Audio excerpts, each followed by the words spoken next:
안녕하세요. 사연살롱이에요. 오늘의 사연입니다. 제 지금 나이는 29살이고요. 남편은 32살입니다. 결혼한 지 벌써 7년. 22살의 어린 나이에 25살 남편과 결혼해서 지금까지 결혼 생활을 했네요. 22살 한참 꽃다운 나이에 급하게 결혼을 했어요. 결혼을 한 계기가 혼전 임신은 아닙니다. 그땐 뭐가 그리 좋았는지. 지금 보니 인간 같지도 않은 남편 뒷바라지에 시어머님, 시아버님 모시고 살며 제 인생을 꾸미는 일은 생각도 못했어요. 제가 어떻게 지금까지 버텨왔는지. 시어머님과 시아버님은 정말 조선시대 사람들이에요. 여자라는 사람은 사람 취급도 못 받죠. 9시가 넘어서 들어오는 건 있을 수 없는 일이고 외박은 상상도 못할 일입니다. 밥상을 차려도 몇 끼 5가지가 넘는 음식에 술은 금하고 결혼하고 친정에 간 것도 10손가락에 꼽을 정도입니다. 명절에도 내려가는 일은 거의 없었어요. 네, 말도 안 되죠. 지금 이 시대에 요즘 이렇게 사는 사람이 몇이나 될까요? 그래도 지금까지 제가 죽을 만큼 버텨온 게 딸아이 때문입니다. 결혼한 후 1년이 지나 아이가 생겼습니다. 시어머님과 시아버님, 그리고 남편은 아들을 기대하셨죠. 아들 낳는 보약, 아들 낳는 분 속옷에 아들 낳을 수 있는 날짜를 잡으러 온갖 점집에 수도 없이 끌려다녔습니다. 정말 속옷까지 못 입겠어서 어머님께 속옷은 안 입으면 안 되겠냐고 말했다가 세상 온갖 욕이란 욕은 다 듣고 그걸 또 시아버님께 말하셔서 저 그날 정말 눈칫밥 먹고 체하고 토하고 그랬습니다. 근데 딸이 태어난 겁니다. 그 후 산후조리도 제대로 못 받고 애 낳고 3일도 안 지났는데 밥하고 빨래하고 청소하고 집안일 다 했어요. 딸 낳고 몸이 좋지 않아 조리원에 들어가려고 했는데 딸 낳아놓고 무슨 조리원이냐고 하면서 타박하시고 저희 딸내미한테 눈길 한번 안 주셨어요. 애가 우는데도 시끄럽다 꼬집으시고 소리 지르시고 정말 너무 서운하고 딸아이한테 너무 미안해서 매일 울었습니다. 남편도 적잖이 실망했나 봐요. 그때 남편과 처음으로 언성 높이고 싸웠어요. 어떻게 그럴 수 있냐? 우리 아이 아니냐? 우리가 사랑해서 낳은 딸인데 아들이 아니란 이유로 그렇게 실망해서 딸아이한테 다정하게 안 대해줄 수 있냐? 제가 하고 싶은 말을 했는데 돌아오는 건 시어머님과 시아버지의 호통이었죠. 제가 남편 잡아먹으려 든다면서 참고 참았습니다. 그리고 지금까지 수없이 노력했습니다. 벼랑기에 맞춰서 관계도 수없이 가지고 피곤해도 새벽에 관계를 가지면 아들을 낳는다는 시어머니 말에 한 달에 몇 번씩 잠도 못 자고 새벽에 관계 가지고 하다 어쩔 때는 시어머님께서 문 앞에서 감시하셨습니다. 정말 치욕스럽더라고요. 못하겠다고 했습니다. 몇 년 동안 노력했는데 안 되는 걸 보면 저희 부부 사이에는 자식 복이 딸 하나뿐인 것 같다고. 그 후로 시어머님 반응, 시아버님 반응, 그리고 남편까지 등을 돌렸습니다. 본체도 안 하고 말을 걸어도 인사를 해도 밥을 차려도 거들떠 보지도 않고 자기 할 일들 하십니다. 저는 그 집에서 사람이 아니었더라고요. 그리고 며칠 뒤 남편이 30만 원 제 손에 쥐어주면서 친정에 다녀오라고 안 다녀온 지 오래된 것 같다고 딸아이랑 쉬다 오라고 집안이 너무 냉랭하니까 좀 쉬다 오면 괜찮아질 거라고 하기에 너무 고마워서 눈물 흘리면서 고맙다고 앞으로 더 잘하겠다고 다녀오고 나서 나도 몸이랑 마음 추스리고 시어머님 시아버님께 더 잘하겠다고 그렇게 고맙다고 한참을 울고 딸아이와 같이 친정에 내려갔다 왔습니다. 그리고는 청천벽력 같은 일이 저에게 벌어졌죠. 장장 2주일 동안 정말 많은 일이 벌어졌더군요. 앞으로 더 잘하리라 아들 못 낳은 실망 내가 좀 더 노력하고 노력해보자 그렇게 마음먹고 집에 들어간 순간 정말 눈물이 흐르더라고요. 멍해지고 또 눈물 나네요.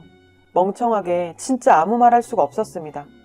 저와 나이대도 비슷한 여자가 남편과 팔짱을 끼고 시어머님 시아버님과 과일 먹으면서 웃고 있는 겁니다. 시어머님 저에게 한 번도 아가야 하고 다정하게 불러주신 적 없습니다. 시아버님도 마찬가지로 저에게 새아가 라고 불러주신 적 없고요. 저한테 늘상 누구누구 엄마야 누구누구 애미야 화가 나실 땐 잡녀나 그렇게 아가야 하면서 웃고 계시더라고요. 제가 들어와도 보는 척도 안 하고 하하호호 정신이 나가버릴 것 같았습니다. 딸아이 방에 들여보내고 저 정말 이때까지 당한 서름 따발총처럼 싸댔습니다. 어떻게 나한테 이럴 수 있어? 내가 노력 안 했어? 나도 할 만큼 했고 치욕스러운 거 더러운 거 다 참고 살았어. 눈물 흘리면서 말했습니다. 시어머님 나보고 왜 그러냐입니다. 나가랍니다. 아들 못 낳는 며느리 두기 싫으니 이혼하랍니다. 남편, 저 쳐다보지도 않고 그 여자 고이 내보내고 들어와서 소파에 앉아서 저와 시어머니 보고 있고 시아버님 시끄러우니 조용히 하라고 하시면서 안방 들어가셨습니다. 저 남편한테 가서 왜 쳐다만 보고 있어? 왜 바람 폈어? 내가 아들 못 낳은 게 그렇게 서운해? 그래도 우리 딸 있잖아. 딸아이가 있는데 도대체 왜 그래? 나도 지금까지 노력 많이 했어. 내가 못한 게 뭐야? 말해봐. 그렇게 언성 높였습니다. 결국 딸아이 울면서 나오고 시어머님 보기 싫으니까 나가라면서 이혼하라고 하시더군요. 저 고소할 거라고 했습니다. 간통죄로 고소할 거라고 소리 지르니 그러랍니다. 고소를 하든 밥을 말아먹든 알아서 하라고 합니다. 손녀 앞에서 저한테 2년 전을 욕하시면서 안방 들어가시고 남편도 할 말 없다고 이혼하자고 합니다. 참 눈물밖에 안 나네요 정말.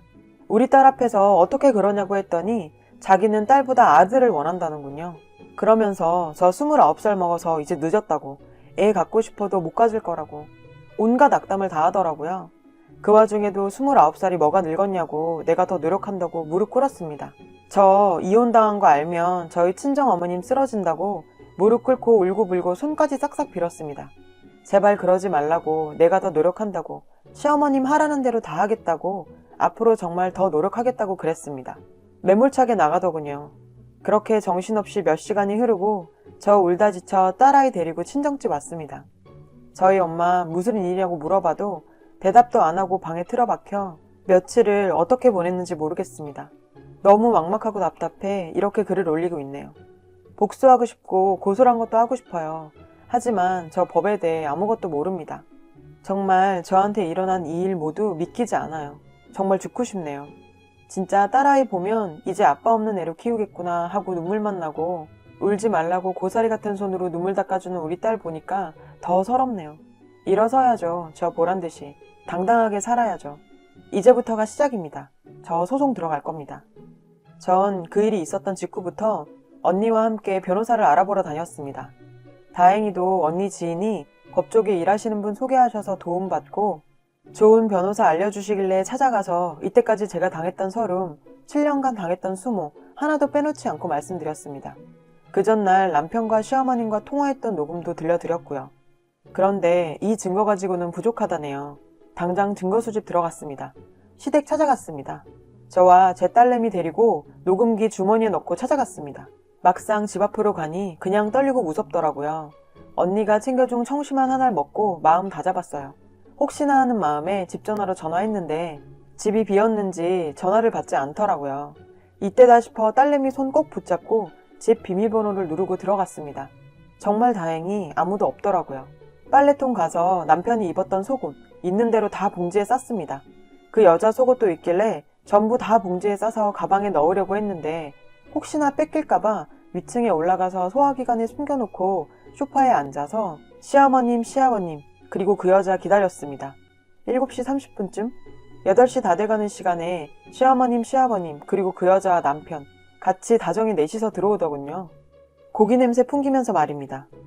분해서 온몸이 덜덜 떨렸어요. 저는 마음 아파서 밥도 못 먹고 물 한 모금 넘길 힘조차 없고 먹는 대로 다 토해내고 매일 저녁 우리 딸 얼굴 보면서 울었는데 남편이란 작자는 어린 년 데리고 좋다고 하하호 웃으면서 외식이나 다니고 들어오자마자 앉아있는 저 보면서 싸늘해지는 표정 보고 마음 굳혔습니다. 저 사람들이 나에게 울고 불며 싹싹 빌어도 용서해주지 않을 거라고. 주머니에 얼른 손 넣어서 녹음기 버튼 눌렀어요. 들키면 끝장이다. 정말 우리 딸과 나 비참하게 보상받지 못한 채 살아야 한다는 생각에 정말 독하게 마음먹었죠. 시어머님이 보자마자 여기가 어디라고 발을 들여놓냐고 썩 나가라고 합니다. 그래서 저 말했습니다. 이 집 공동명의고 이혼할 테니 재산분할 하자고, 그리고 간통죄로 신고할 거라고 했습니다. 그러니 남편이 할 테면 하라고 증거 있냐고 하면서 소리 지르길래 어떻게든 신고할 거야. 7년간 내 인격은 걔보다 못했지. 아들 못 낳는다고 내쫓은 시어머님, 시아버님 그리고 오빠까지 절대 용서 못해. 내가 지금 이혼당하는 이유가, 내가 지금 집에서 쫓겨난 이유가 아들 못 낳는 것 때문 아니야? 최대한 침착하게 말했습니다. 시어머님 달려오셔서 제 뺨을 때리시더군요. 2대씩이나. 그리고 제 머리채 잡고 소파 있는 쪽으로 던지셨습니다. 일부러 소리도 더 크게 지르고 주머니에서 녹음기 빠져나올까봐 소파 위로 쓰러졌습니다. 그러니 시아버님은 방에 들어가시고 또 그 여자도 방에 들어가더군요. 그 여자 따라 들어가서 나오라고 했습니다. 잘 봐라. 너도 참 안쓰럽다. 너는 이런 집구석에 살고 싶냐? 너도 똑같이 당할 거다. 그러고는 다 같이 들으라고. 그리고 거실에 앉아 종이랑 볼펜 꺼내놓고 우리 딸 양육권 전적으로 앞으로 저한테 있다는 각서 쓰라고 했습니다. 우리 딸 찾지도 않을 거고 앞으로 만나지도 않을 것. 그리고 이혼한 후에 양육권 주장하지 말라는 내용도 써서 도장 찍으라고 했습니다. 양육비도 한 달에 100만 원씩 주라고 하고 이 100만 원은 우리 딸 고등학교 졸업할 때까지 받는 걸로 썼어요. 시어머님이 그까짓 거 찍고 먹고 떨어지라고, 애 가지고 떨어지라고 비아냥거리더라고요. 녹음기 돌아가는 줄 모르고 그렇게 비아냥거리시며 집 못 준다고 하길래 저 소송 건다고 하고 더 이상 구역질 나서 더 못 있겠어서 그 각서 받고 나왔습니다. 그리고 위층 소화기관에서 속옷 숨겨둔 거 가지고 왔어요. 병원 가서 뺨 맞은 거, 머리채 잡혀서 혼난 거 진단서 끊고 집에 돌아와 우리 딸 밥 먹이고 저도 밥 먹었습니다. 살겠다고 꾸역꾸역 밀어놓고 밤을 샜어요. 날 밝자마자 유전자 센터 검사하는 곳 찾아가서 남편 속옷, 그 여자 속옷, 제 칫솔 드렸어요. 남편 속옷에 제 DNA 말고 다른 DNA가 있는지, 그 여자 속옷에 남편 DNA가 있는지 봐달라고 검사 의뢰 부탁드렸습니다. 변호사님께서 차라리 녹음하고 비디오 찍고 이런 것보다 이렇게 하면 빠져나갈 구멍이 없다고 사람들에게 잘 안 알려진 방법이라 이런 건 방심하고 있는 사람들이 많으니까 입고 난 속옷 가지고 검사해보라고 하셨거든요. 저도 언니도 그 말 듣고 이거다 싶어서 입고 난 속옷 빨래통 뒤져서 DNA 의뢰한 거고요. 의뢰한 후에 쉴 틈 없이 변호사 찾아가서 진단서 드리고 내일 감식 의뢰 나오면 소송 준비하자고 했어요. 그날은 집에 돌아가서 우리 딸과 놀아주고 몇 년 만에 우리 딸 손잡고 엄마 손잡고 외식하러 나갔습니다. 거짓말같이 미련 같은 게 싹 사라지고 두려움도 없었어요. 내가 왜 진작 이렇게 이혼을 안 했을까?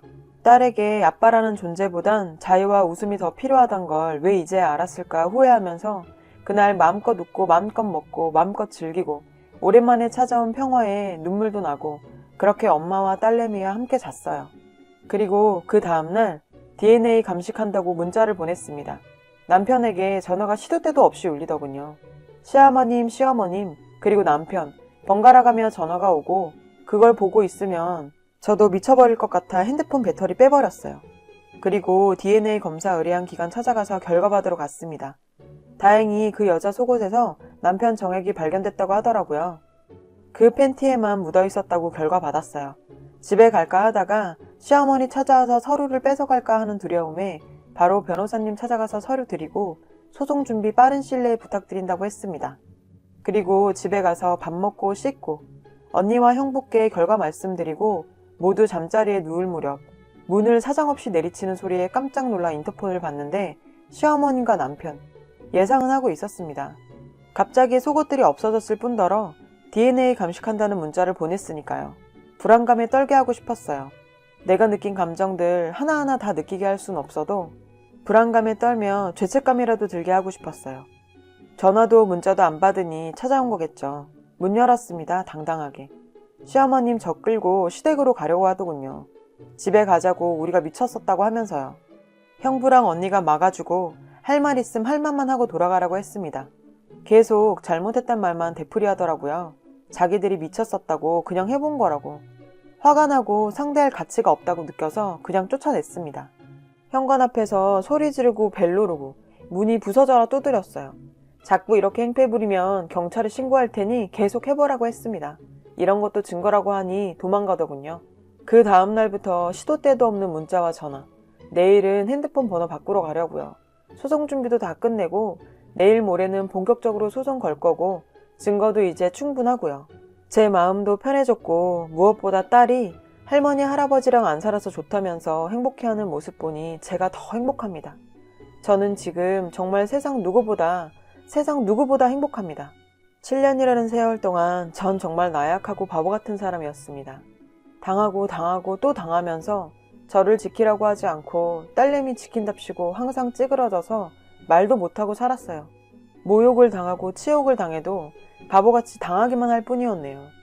멍청하고 바보 같고 욕먹어도 못나게 행동했다는 거 저도 잘 압니다. 그래서 이제는 제 행복과 제 딸 행복을 위해서 살려고요. 요즘 같은 세상에 아들 못 낳는다고 그런 취급받고 살면서 버림받는 게 두려워서 사람들이 믿지도 않는 삶을 살았죠. 그땐 뭐가 또 그렇게 두려웠는지 모르겠어요. 정신 차리고 보니 저에겐 딸이 있고 저를 낳아주시고 길러주신 엄마도 있네요. 제게 큰 힘이 돼준 형부와 언니도 있어요. 7년 동안 못해드린 뒷바라지와 효도 앞으로 할 거고요. 매일 싸우고 잘 찾아보지도 않았는데 이렇게 저 따라다니며 도와준 우리 언니와 형부한테도 이 은혜 잊지 않고 갚을 겁니다. 치사하고 인간 말종 같은 그들과 소송해서 꼭 이길 거예요. 소중한 우리 딸 남부럽지 않게 키워내고 싶습니다. 앞으로 저를 위해, 저희 딸을 위해 잘 살아보렵니다. 글이 길었지만 제가 정말 너무 답답해서 쓴 글에 여러분이 제게 건넨 따뜻한 말 한마디, 따뜻한 위로 잊지 않겠습니다. 정말 잊지 않을게요. 감사해요. 복 받으실 거예요, 정말. 그럼 저와 우리 딸 더 행복하게 잘 살도록 하겠습니다. 여러분, 사연 댓글에 응원과 현명한 조언 부탁드려요. 좋아요와 구독은 저에게 큰 힘이 됩니다. 오늘도 좋은 일 가득하세요.